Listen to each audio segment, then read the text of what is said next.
Hi guys, welcome back to my channel.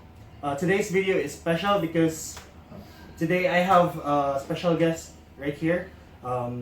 He is Stanly Inso, or otherwise known as the scientist by the fitness enthusiasts and bodybuilders in Cebu.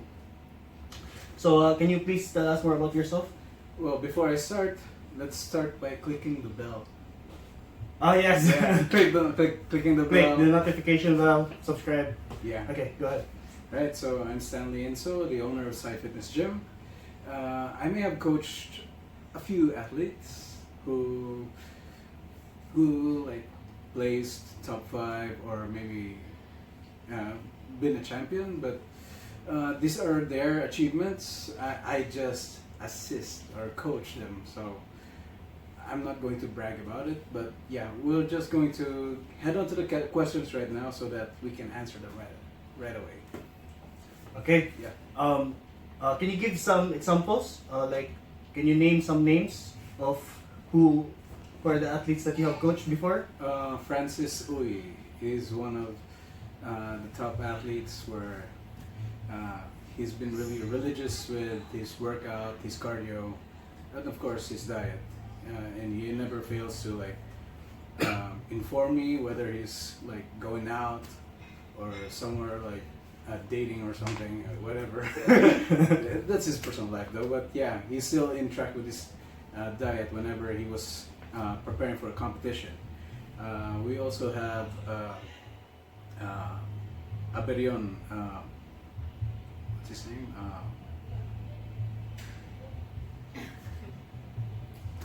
Oh no. Okay.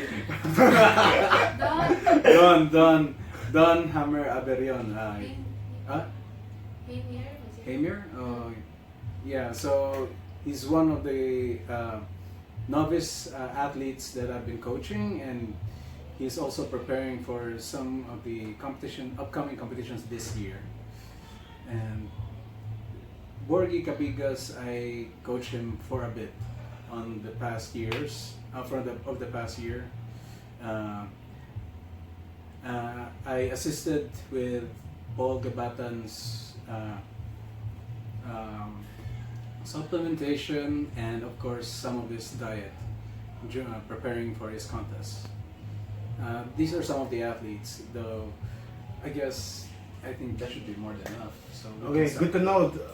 Those guys, I really look up to those guys. Those are top caliber athletes. So as you've mentioned, supplementation and nutrition.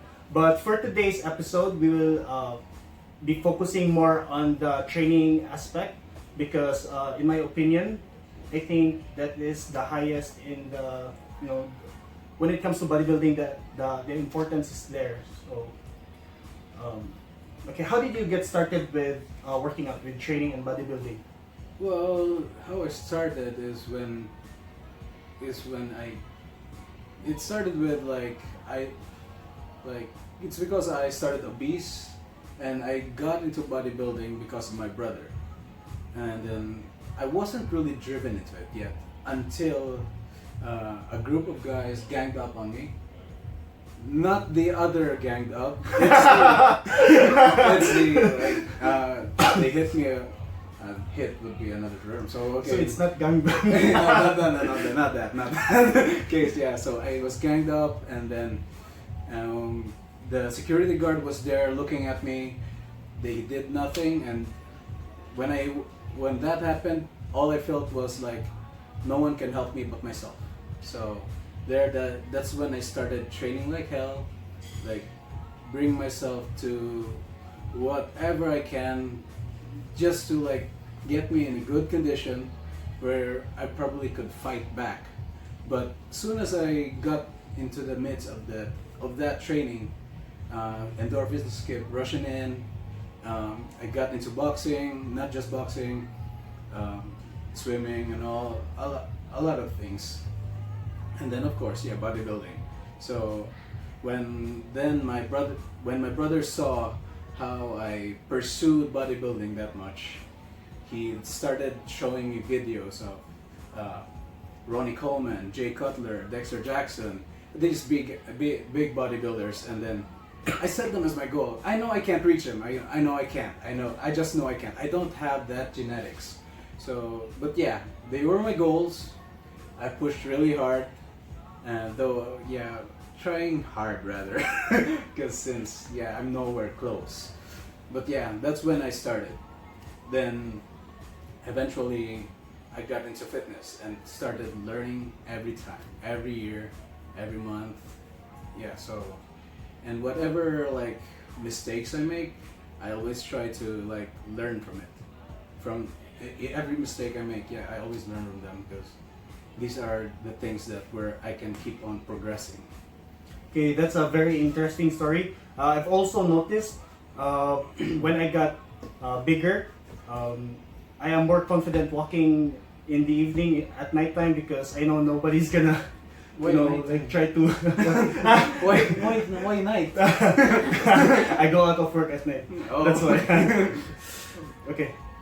Alright, we decided to use the microphone because our voices, the audio is very bad. So hopefully this is very much clear right now. Okay, so I've already asked about your story. That was very interesting. Can you tell us about your bodybuilding career? From what I've seen in your social media, you've also joined Men's Physique, right? Can you tell us more about that story? Well, at first I wasn't planning to join the men's physique competition in 2016, but then Paul and Francis encouraged me to give it a shot, and so I did. I mean, there were some of they were my pals, so yeah. So go along with your bros. I dieted really hard, and I did my cardio. Though it was a bit hard for me because I didn't have someone to really look into my progress. But yeah, I still message my mentor, Coach Moy Ramasasa. He is now in CDO right now, so in Cagayan. Yeah, so I have to message him whenever I can because I badly need this help. I mean, we need experienced eyes for this. I mean, if you look at yourself in the mirror, there are a lot of times that this will, you'll make a mistake on how you see yourself. You'll see yourself. There's just a little more work. Maybe it's just water and it's all that. Yes. Forgetting the fact that it's body fat. I mean, yeah, the mirror lies sometimes if you don't have the experienced eyes. So. That's why you really need someone, a coach, who can look up to your progress. Yeah. So during that time, there was a lot of problems with my body that time during the preparation because whenever I have caffeine, I bloat like heck, and like I retain so much water that the abs will disappear that much. So throughout the prep I had zero caffeine, which is one of the hardest things because it helps us a lot, right? Especially with prep. Yeah. When you're dieting, it curbs hunger, it helps you push through training. So all I have is this. Without this, I can't do my cardio. The 2 hours on the stair climber without holding that's not fun at all. So you noticed that it was specifically the caffeine that bloated you, correct? One of it, because I also have to avoid gluten, because I get sluggish whenever I have gluten in my system, and not only that, I had to make sure that whenever I take whey protein, I had to take whey protein because. Of course, I can get it. It's for convenience, of course. Yeah, for protein intake. I get my supplements at Wise Choice. Don't forget. So yeah. So whenever the whey protein has a lot of soy protein, immediately the next day you will not see my eyes because it will become inflamed, really inflamed. That you won't. it's like this. Can you see it? Can you see it? It's not fun.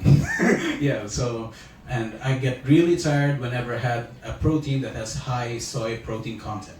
So there's a lot of things I have to observe.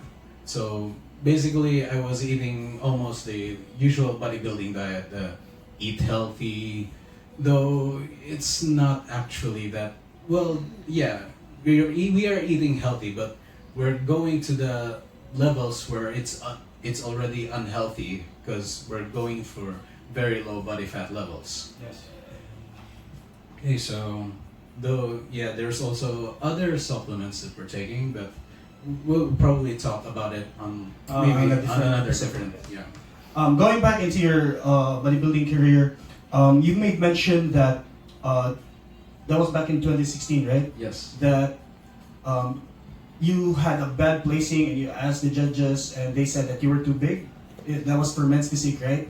Yes. So what's your thoughts on that? Can you please share to us? Well, they may have a really good point. I mean, men's physique, it's supposed to be just what you're wearing. I mean, when you're gonna wear on stage is you're wearing board shorts, so it's a beach body, okay? So you don't want to be a freakishly big person. You want to be ripped. Something that a normal person would see as, well, that's gonna be my goal. So if it's not gonna be like that, then of course you're not gonna be a really good candidate for men's physique, even if you have this, right? So yeah, that's how it is. So if you're gonna be bigger, normally you would be for somewhat like the classic physique or the bodybuilding categories. Yeah, so that may be one of the big reasons where I never placed on that competition. Though I am in good condition, but not the best. I could have been better. Yeah, but then that is one of the big reasons. Having a big waistline and freakishly big, but I don't know. I mean, most of this are judges' opinion. So, but if we look at the picture, that's what they're looking for. Okay. A toned look. Even if you're not that big, as long as you're shredded, all the definition is there, and you retain less. The water goes on the right places, rather, not necessarily like dry and flat. You need to be full and dry at the same time, where all the definitions, muscle definition, is clear to the judges. Okay, about that, I think the trend has become different right now because before they would grade you down for being too big, but I can see even in the national stage when I went to Mutant Classic and the other competitions, the big guys get rewarded now. So Yes. I think it's going on in a different direction. I know that bodybuilding will always be there. It's like the father, right, of Yes. the other divisions. But what would you say would be more popular going forward? Would it be the men's physique or the classic physique? Well, when you say classic physique, it would be popular to those who work out every body part. Yes? Everybody part. You mean? Well, not the other small leg. I'm talking about the two big legs. So what you're trying to say is that some gym goers don't work out the legs? No, what I'm saying is some of the men's physique athletes can work out legs not as much as the ones who join in the classic physique. But the thing is, they still need to work it, so because as much as possible, if you want to get ripped, you have to make sure that you bring yourself into a deficit, and of course at the same time you're bringing all the nutrients not just to the upper body but to the lower body to bring a balanced look on stage, even with the board shorts on, because you can really see that how a balanced look should be. Okay. Now let's go into the training aspects. How important is it to properly create a workout program? Well, you have to make sure, because if you don't have a proper workout program, there won't be proper progression as well. You don't have proper progression, you don't have enough rest. As you always think about, if you think about it, if you work out, this is catabolic. Yes. Yes, the only way to be anabolic is to rest, and of course eating. So, yeah. So without the rest and eating, then you can go catabolic all the time. And though it's part of fat loss, catabolism is part of fat loss, there are chances that you will lose muscle along the way, especially when you're on a deficit. Because of course you won't be able to maintain the same strength as always, especially compared to when you're at the maintenance phase.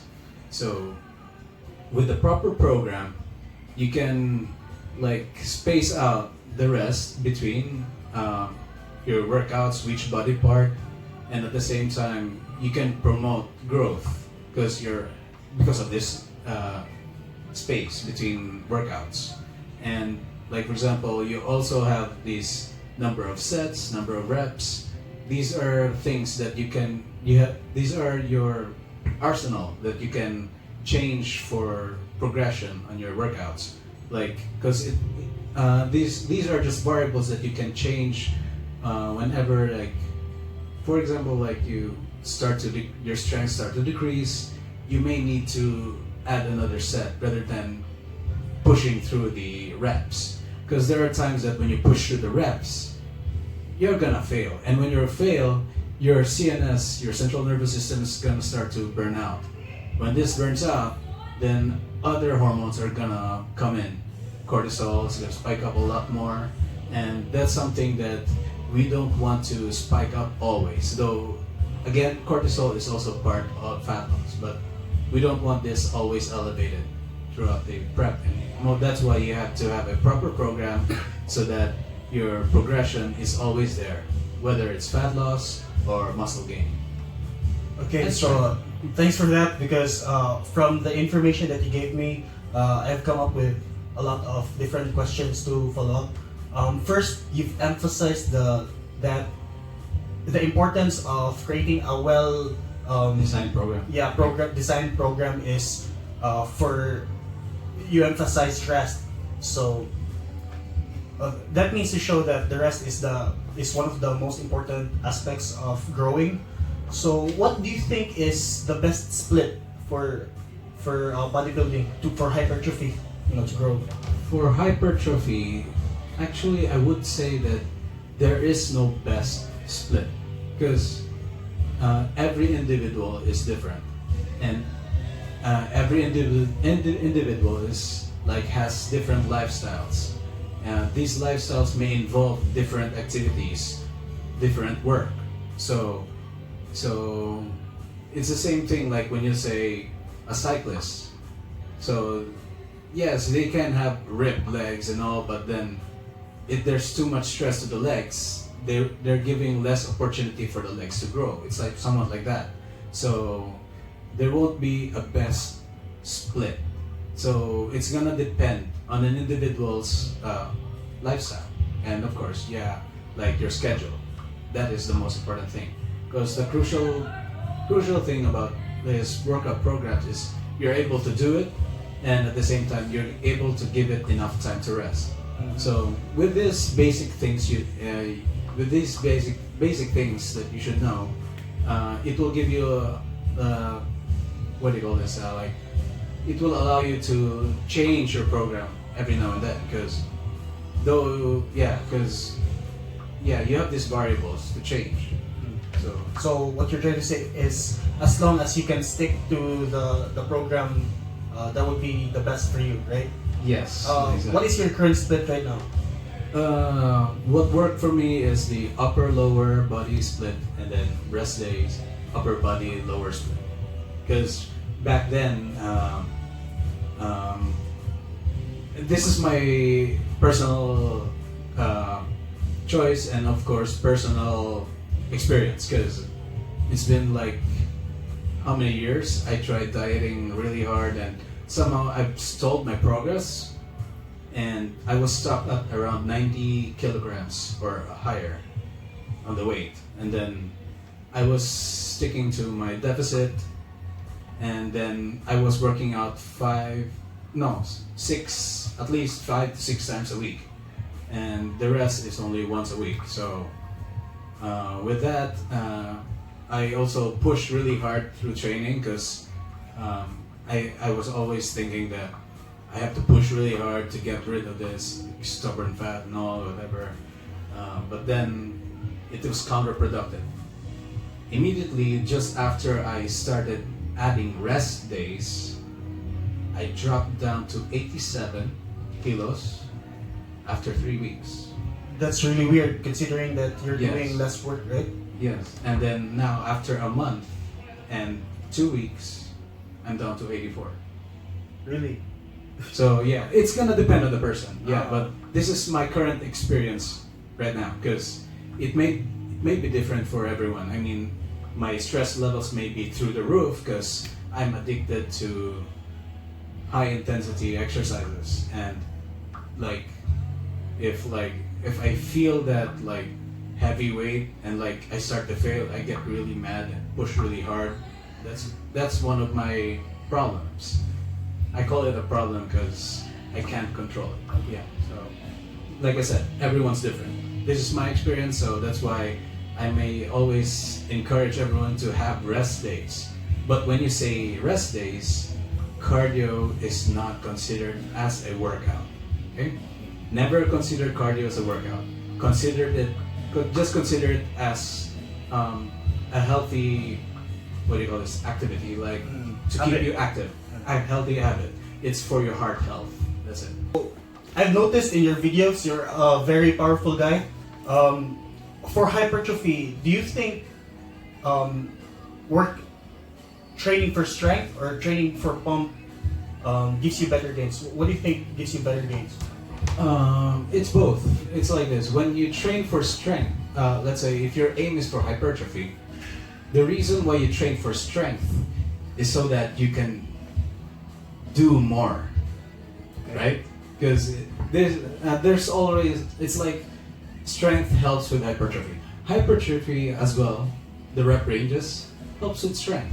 It works both ways. So it's like when you get stronger, you can lift heavier, especially at the hypertrophy rep ranges. Right. Yeah. So the same thing with if you're building strength, if you're lifting the same weight for a couple of reps, if you do this overall for a few months, of course you're gonna develop some strength.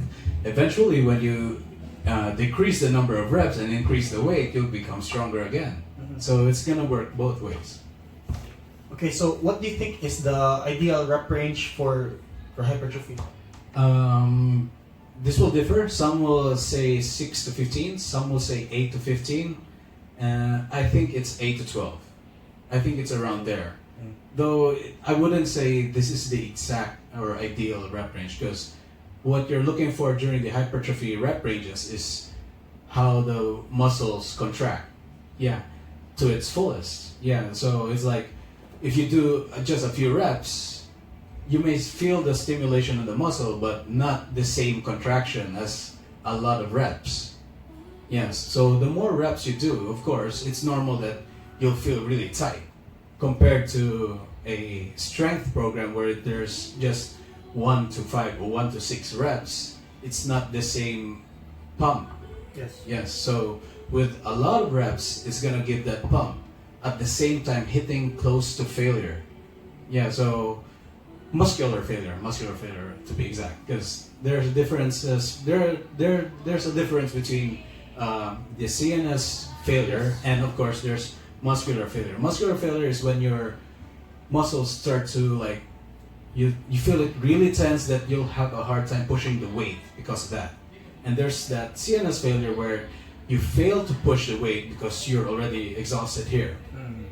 And there's also a strength failure where you try to push, but your strength gave up. This is still intact. Your muscle didn't give up. It's like you just ran out.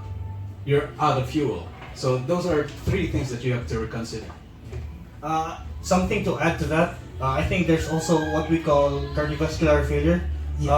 especially for squats. there are some guys who are very strong with the leg press, but when they do squats, they stop the set not because their legs gave out, but they're out of breath. Yes, out of breath. Yeah. Especially for higher rep ranges. Yes, that's true. That's true. So one of the key factors that you can add to help with that is, of course, what we said earlier, that cardio is important. Do your cardio. Do your cardio. Okay. So it's gonna help a lot, whether it's HIIT or not. But when you do HIIT, remember it's going to, it's gonna fatigue your nervous system. So make sure to add it strategically. Yeah. Okay, another question. You made mention about failure. Should you always train to failure, or should you like save it for your last set or for your last exercise? What's your thoughts on that? Oh, so if it's muscular failure, you can train this every time, For every set? but not on the heaviest workout. This is for the isolating exercises. Yeah. So it's like for example, you're doing chest flies or pec flies, those things. So when you hit failure to this exercise, it's not really draining here. It's just your muscles, and then of course it's isolation. So you can train this till failure, but it's gonna affect your next exercise. But it's gonna be fine. It's gonna be fine. It's not the same drain. You're not gonna feel drained the same way as a big compound exercise such as the bench press or the leg press. No, not the leg press. The squat, the deadlift. These are different things. Different exercises that involve a lot of muscle groups that will fatigue, bring you to quite a halt. Yeah, because you'll be really fatigued if you hit failure all the time. So if you're gonna hit failure, all the time, try to hit it on these isolating exercises. But if you're going to hit failure on these compound lifts, do it strategically. So make sure your program does it like once a month, on the third week or on the fourth week of every month, or maybe every 2 months. So it's gonna you're gonna have some periodization that you can rest. Give your muscle time to recover, and at the same time build up its strength and build up its endurance to that rep range. It's like that. It's very nice that you brought periodization up. Can you tell us more about that, and can you try to give us a simple layout on how you periodize, or for progression? If you check out the internet, it's gonna be different. But I'll just give a brief or sort of general thing about periodization. It's like you're giving a period where you can you're slowly increasing the the volume, at the same time intensity of the exercise each week, slowly building it up, and then you're gonna once you hit the third week, you're gonna hit almost at the peak. Okay, so once you're at that peak, on the fourth week you can then instead of deload, because on the first week you're gonna normally decrease the weight because it's part of the program. Then on the fourth week you're gonna lift somewhat the 1 rep max, but you're gonna decrease the volume. Okay. Yeah, you're gonna decrease the volume, but you're gonna hit your 1 rep max. So it's like you want to overload the nervous system. At the same time, you're not overworking your muscles because there's less volume, but you're hitting the nervous system to hit that heavy weight, So you can hit it. Yes. So you're gonna hit. A lot of hormones is gonna be involved here at the same time, because you're gonna feel happy with the progress. At the same time, not hitting failure. Oh, yes. Yeah. So, and especially with the low volume, so your body is not gonna be the same. Is not gonna receive the same stress as having a lot of volume hitting failure at the same time, right? So just one at a time, and at the same time, when you're done with the fourth week, you're gonna go back to the first week where you're going to decrease. You're gonna slowly increase the volume again, but decrease the amount of weight you're gonna lift. It's somewhat like that. Okay, that's very interesting. I have a question. Today it's already February 23rd, and I believe my next competition is July 19th. That's the FBB Philippines, the nationals. How should I train? Should I like do some strategic deconditioning or deloads, or just continuously try to improve because it's already near, right? Yeah. Usually when we do periodization, it's usually the off season. Yes. So what's your take on that? Let's say what's this? March, 5 months away. So if you're going to do that, you just have around 2 to 3 months to do periodization. Yeah, whatever. Sorry. All right. Yeah. You Yes, only because have I'm to- still trying to grow as of the moment. Yeah. So you have 2 to 3 months to do it, and the other months you're going to change your program and focus more on hypertrophy and of course trying to maintain the muscle on the rib. Rib condition. Yeah. All right. So we've touched on the programming, right? The workout programs. Let's become more specific. What would you prefer? Compound movements or isolation exercises? Compound, of course, because it's gonna bring a lot of stimulus to a lot of muscles in every lift, and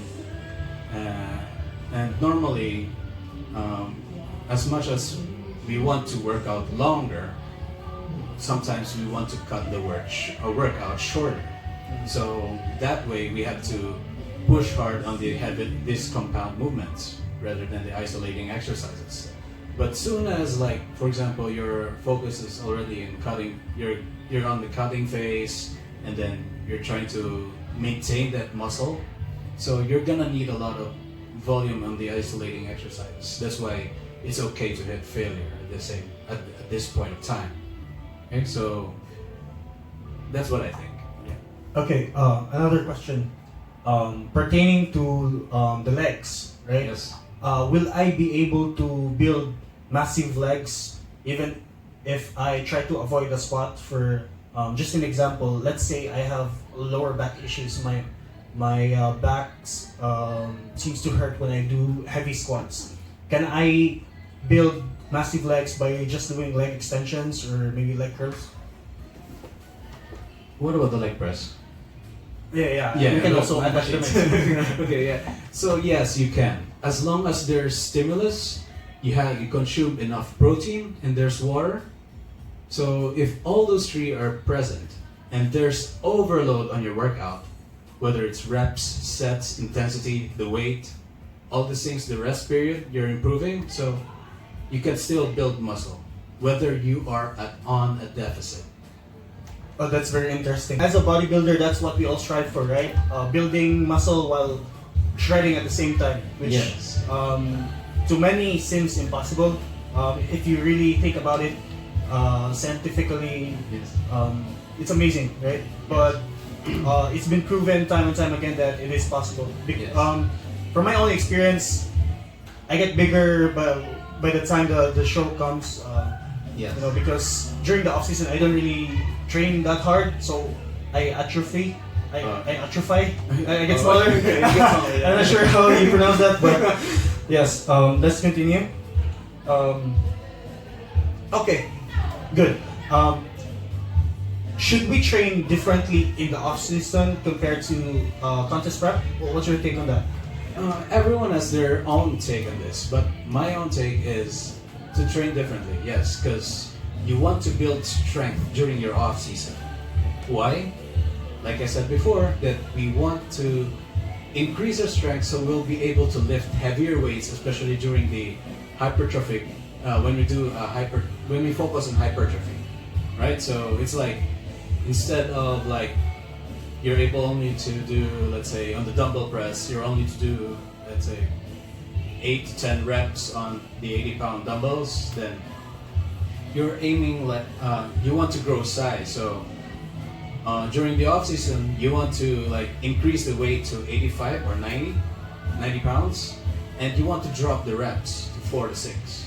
But you have to increase the sets so that you'll have increase the sets so that you'll have more how many, like you'll be able to do the exercise more frequently at the same time on that set, on that exercise. So at the same time, you have to control your rest periods. Okay. Yeah, since of course when you're trying to build strength, you're gonna need a lot of rest. Yeah, more. Though rest periods, there's a lot. Some will say that lift when you're ready.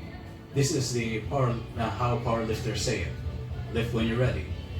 What? How long should I rest? Lift when you're ready. Bodybuilders, they say 90 seconds. 90 seconds, 2 minutes, or let's say 1 minute and 30 seconds, something like that. So, but yeah, when you're training for strength, I suggest you lift when you're ready. It's like that. So once you're ready, then lift another set. So until you hit close to failure, you will notice that like how many reps you could do with that certain weight. So as again, we don't want to hit failure yet until you're at the last set. So one way to make sure you're hitting this properly is to like when you lift the weight, you make sure you have 2 reps left on tank. Yeah. Reps in reserve, right? Yeah, reserve. Yeah. How many sets per exercise do you recommend? For the off season. Just in general, if you want to build size. That should be Because you made mention that yeah. you don't want to go to failure because you want to add more sets, right? Yes. To have more frequency. Yeah. So how many sets do you think? I think it's gonna differ from one person to from one individual to individual. But in my case, it should be around 12 to 15. So No, set. How many sets per exercise? oh, per exercise. Yes. Oh, sorry. That should be around 4 to 6. 4 to 6. Yeah. Okay, because before I used to train with Coach Francis Uy. Yes. We were co-workers at Fitness Nation before, and while we were doing shoulder exercises, when we got to the lateral raises, we did 6 sets for that. So that was something new for me because usually I was just doing 3 to 4 sets per Yes, exercise. Yes. Okay. Interesting question. How do you think should women train? Okay, so women should train no differently than men. The only difference is for example, it would depend because normally women can't gain that much muscle, okay?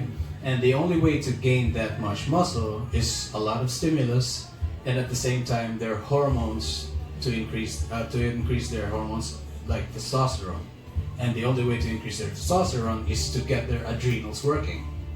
So it's either HIAT or the sort, something to get the adrenals working.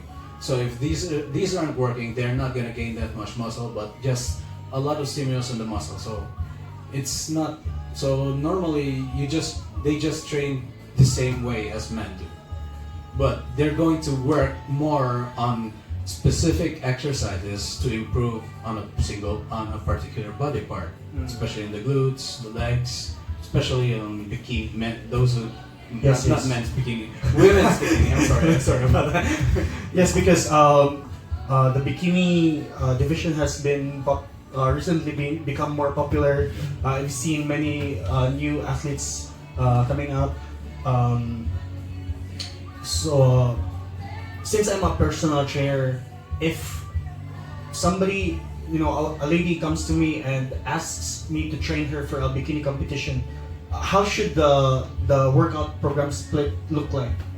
Should it be like upper lower rest, or should it be you've made mention earlier that it should be no different from how a guy trains? Yes. So do you think that the typical bro split applies to them, like chest on Monday, back on Tuesday, and just train legs once a week? What's your take on that? Yes, it can apply. It can still apply because it's the same thing. The only thing different is women can recover faster compared to men because of their hormones.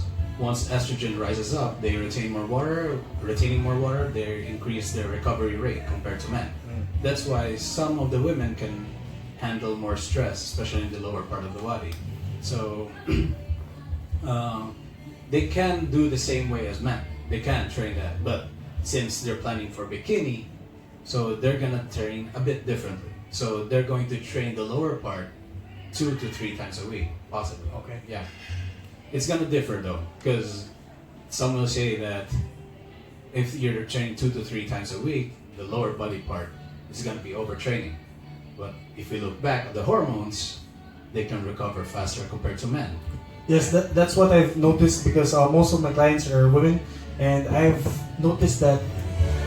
Hi sir, we have 7 minutes na. Extend. 1 hour? Pwede half din. Ano sir? Sige, 1 na lang. Hindi pa, pero man. Yeah. Stop saying. Sige lang, sige. Okay. Ricardo. Dire na. Brisa.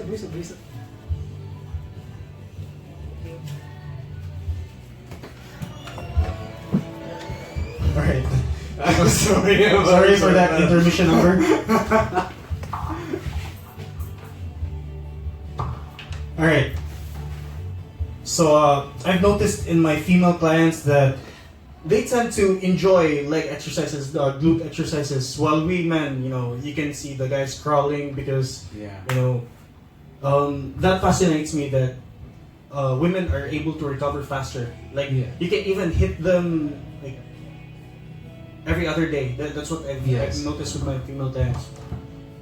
Yes, that's true. Because it's because of the hormones. Yes, because like I said, there are some, like for example, let's step away for the women for a bit and let's go to the men. Okay, alright. There are times on the off season we tend to hold more water, so we recover faster. So that's when our muscles, we gain more muscle at that time during our bulking period, because when water is present, we recover faster, especially when your estrogen is higher.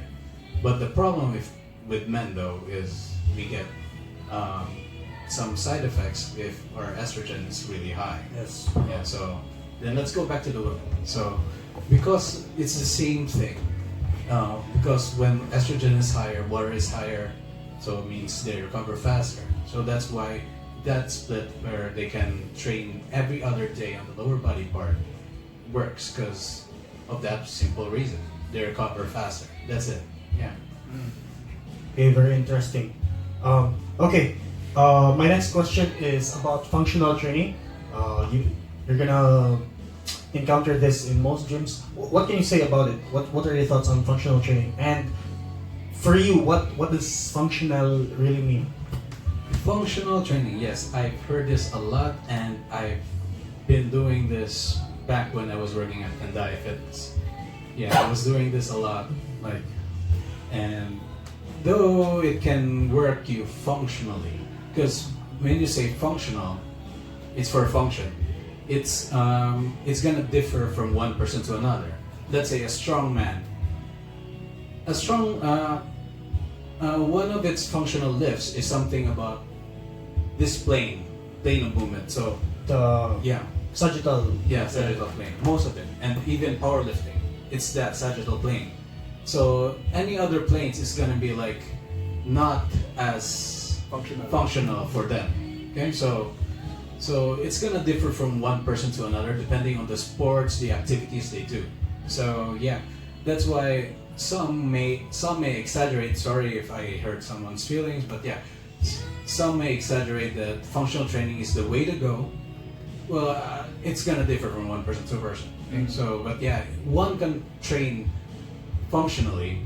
At least you're able to twist. You're able to do diagonal movements and all. You can train the body to do that. But there is always one thing that's gonna affect. Okay, so because if you're training that way, you're not gonna build the same amount of muscle as those who are training specifically on one plane, right? So you're distributing everything. It's somewhat the same as me. I'm a jack of all trades. Okay. I admit I'm not as strong as the powerlifters. I'm not as big as the bodybuilders. I'm somewhere in between.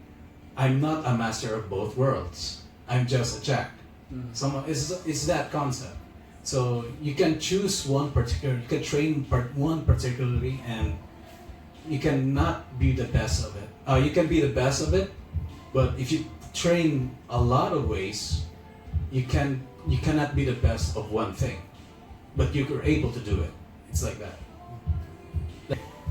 Nice that you said that, because typically, typically, Yeah.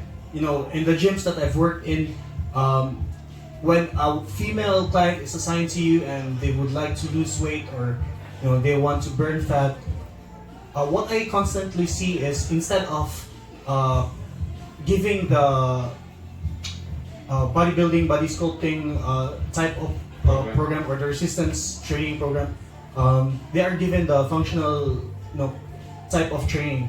So what's your take on that? It's because, like, this is how female sees it. If they're doing a bodybuilding program, I don't want to be a bodybuilder. That's how they react. When they train functionally, if they look at the exercise, it's gonna look more feminine. Yes. So why would I become a bodybuilder if I'm doing something like this? It's somewhat like that, right? So, and then, but for me, my usual, let's say, tip for most of the trainers who are gonna teach women, always encourage, like, if you want to lose fat, a part of it is most of the time when you're losing fat, you're gonna go in a deficit. When you're on a deficit, atrophy happens. Your muscle will atrophy. It's the same concept when a person is like in the hospital, laying in bed, he can't do anything, or she can't do anything, and let's say for a few months, when she tries to get up, she's gonna have a hard time. Why? Because her diet is not, there's a reduction of calories compared to her normal intake, of course, because it's hospital food. And then at the same time, she's not moving, or he's not moving. So when he or she tries to stand up, he or she is gonna shake like that. Because why? The muscles are shrinking. He or she's losing muscle. This is part of a deficit. If you're not training the muscle, it's gonna shrink. Whether it's your glutes, yes, because specifically women don't want to lose their glutes. Yes. Right? If they've got a flat front, they don't want a flat back. It's a joke, but yeah, it's partly true. Yeah, yeah. So that's how it is. Yeah. So Because when women go to the gym, they say they just want to get toned. They don't want to get big, right? Yeah. So they try to shy away from the weights. yeah. So what you're trying to say is, if women want to get toned, they should do resistance training. Is that what you're trying to say? Yes, exactly. Because when you get toned, you have to lose fat. To lose fat, you have to be in a deficit. So if you're in a deficit and you're not using the muscle, what happens? The same thing as I said earlier. The muscle atrophies. Again, flat front, flat back, you don't want to happen. Okay, very nice. Okay, let's talk cardio. What are your thoughts on cardio? It's one of the most important things that you should do, or everyone should do. When you say cardio, it's for your health, of course, cardiovascular health. It's gonna help you in a lot of ways, not just not just for your heart health, but when you say building muscle, yes, it can help. It's gonna create that deficit because of your burning calories, but not only that, you can just when you're on a deficit, you can just add in more food to make up for it. But your main reason is so that you can have better oxygen uptake. Yes, because remember, if you're lifting weights, it's anaerobic. Yes. Yeah, anaerobic takes off some of the oxygen. Then what happens if you have low oxygen? You're gonna pass out and all. So this is why cardio is so important for everyone. Because of course, anything we do, when it's anaerobic, it's gonna take off some of the oxygen. Yeah. So any aerobic movement is very crucial for everyone. And when people say that you're gonna lose muscle and all, to be exact, it's not really easy to lose muscle if you're training. That's it. Okay, so since I've since the first time I've heard about training and all, it was always about the steady state cardio, right? Yeah. What's your take on the high intensity interval training or HIIT kind of cardio? Okay, so you may some people may have heard of the afterburn effect of yes. EPOC, HIIT. right? Yeah, yes. So excess post oxygen consumption, right? So it's not that much, but then you're doing the difference between HIIT and steady state is you're promoting oxygen, and the other one is somewhat the same as anaerobic. Yes, yes. So, yeah, you may consider HIIT as a anaerobic activity. So you cannot say that it's somewhat like close to weight training. Yeah. So though it's not the best way, I would say that it's not the best way to burn fat, because I mean, if you do it every day, you're gonna feel burnout, and at the same time, when you're burnout, you're not gonna do anything. So your need is gonna decrease. Yeah. So that's why steady state comes in best for fat loss. When you say HIIT, this is really also HIIT also the benefits of HIIT rather is very important for athletes, those who are like training for a particular sport. Let's say those who are training for jiu-jitsu, MMA, those guys, they need this. They need this a lot of grappling. So it's gonna take off a lot of their oxygen. Like burst kind of burst activities. Yeah, so even let's say CrossFit. Yeah, these guys need it. Yeah, but when you're aiming for fat loss, it's not the best thing.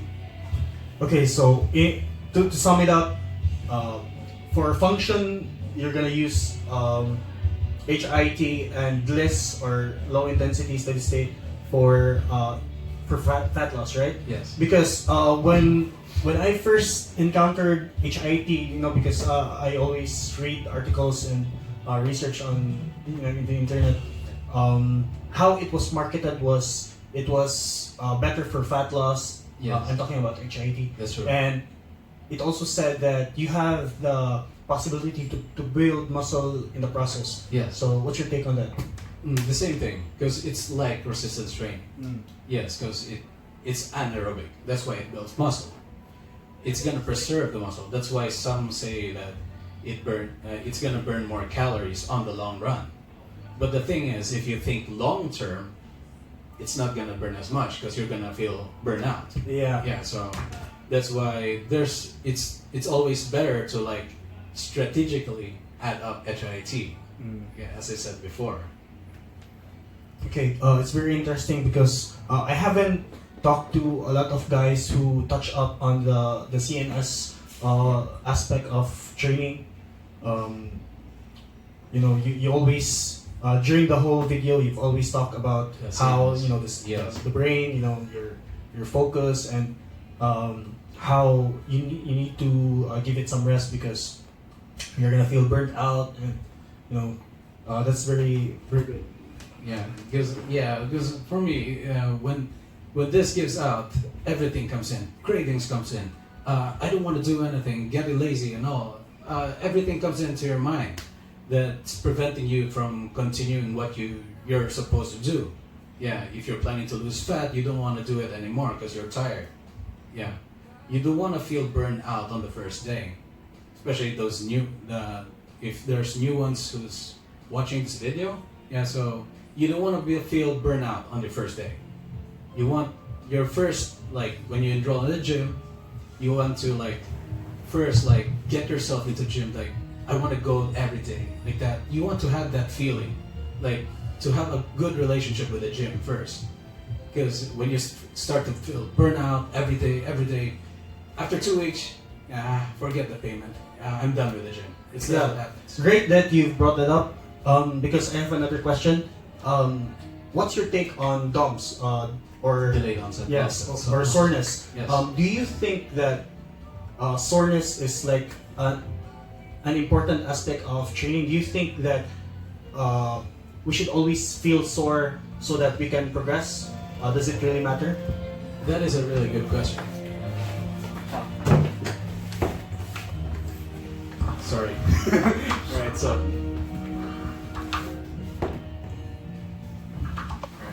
Okay, so that is a really good question actually, because I get that questions too a lot. So when you're sore, it's a sign that your muscle is saying that I need rest, which is true, yeah. But rest doesn't mean bed rest, do nothing. Yeah, there are times that you get DOMS because there's not sufficient nutrition. There are times that you get DOMS because there's not enough oxygen. So one of the key elements for DOMS is cardio. Because when you do cardio, you're promoting oxygen to the body, and at the same time, circulation of the nutrients you've been eating, because your metabolism is going on. So it's gonna help a lot with recovery. So then again, do your cardio. Alright, nice. Do your cardio. Okay, another question pertaining to DOMS or soreness. Let's say my legs are still sore today, Yes. and it's leg day again. Should I train them, or what do you think? Because there are times that it's already It's been a week, then the soreness is still there, Yeah. something like that. or maybe I have like my Second. split is 2 times a week, like that. Yeah, 2 times a week, and it's still sore. Should I train to my my max effort, or should I train lightly on that day? What do you think? You should. I would say that you should still train, but not to the max effort. This is where your periodization comes along. Because if you did, if the periodization is done correctly, then you're not gonna experience this much. Okay? So at the same time, when this happens, but in the case that it's really sore, and you're doing let's say legs, you're doing it, and you're going to do it because it's the second time you're supposed to do it in the same week. So you're going to train it the same way, but not as heavy, not as hard. As much as possible, you're just promoting oxygen. You're just gonna work it and promote oxygen. So do your cardio, work the muscle. Those are the 2 things you should do. In the 3 components, intensity, volume, and frequency, how would you, because you can always adjust them, right? Yes. If you had to rank them from most important to least important, how would you rank them? We should start with frequency. Frequency as the top priority, because the more times, of course, it's normal that the more you work that muscle, of course, the more growth, the more you stimulate, the more protein. There's more protein synthesis, involved. Then second was volume, because of course, if there's less volume, right, it's like there's less training involved. Yes. More reps, less workload. less workload. Yes. And when you say the weight, intensity, right? So intensity can be weight, and it can also be the rest period. So Yes. this is one way. It's like you're trying. This is just ways to like make the workout harder. Yeah. So this is the last thing you want to do to change. So it's always those 2 as a priority. Other third. Okay. Are you pertaining to that for strength training or hypertrophy training? Everything. Oh, okay. Oh. So whether you're training for strength or hypertrophy, frequency should always be top. Yes. And then volume and then intensity, right? Yes. Okay. Because if you think about it, like when it's a beginner, there are times we teach a basic program that they should repeat over and over again. Yes. So it's that frequency that comes in first, and we always tell them to get the technique correctly and all before increasing the weight and all. Right? That's how it is. Okay. What are your thoughts on straight sets compared to forced reps, or like supersets, drop sets? What's your take on that? Should we do those strategies or techniques for forced reps, or should we just stick to the normal progression of straight sets? It's because when you say forced sets, these are just training methods to make the intensity harder. Yes. Yeah. So you made mention about intensity earlier. yeah. So it's the last thing you want to think of. So when you say straight sets, that's what you should do normally. Mm. So you only do these forced sets when you have no other choice because you're catching up or you have to like make the intensity higher, all those things. But other than that, you should always go for straight sets, or how you call it. Like you have to put less emphasis on the forced sets because you don't want nervous system failure. You don't want Yes. Because I'm not really a big fan of forced sets. I always do straight sets because it's easier to track your progress. Yes. Because when you're doing forced reps like drop sets, I don't really think that you're really counting those for progress, right? I don't think it's gonna improve your strength in the long run. It just makes it harder, for the That's burn and for Yes. metabolic stress. That's right. So you're saying that those are just boosters for Yes. intensity, right? Just Yes. to make it Harder. Anything else to add? Any other topics that you want to touch on I think we for may training? I think we may have tackled most of it. Yeah, but then you can always comment down below. Yes, Yeah. comment if you have certain questions, and we may ask them for the next episode, which is nutrition.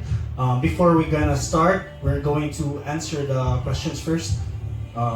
Coach Stanley will answer them for you. And hope you enjoyed this video. Thank you so much for giving us your time. No problem. He came all the way from Lapu-Lapu, and we're currently in Music 1, as you can see in the background, because we don't have a venue to do it. It's nice because it's closed and we have microphones, so Yes. it's like a podcast. This sounds like Alright, so second episode is nutrition. Just like what you said earlier, click the notification bell so that you won't miss out on this content.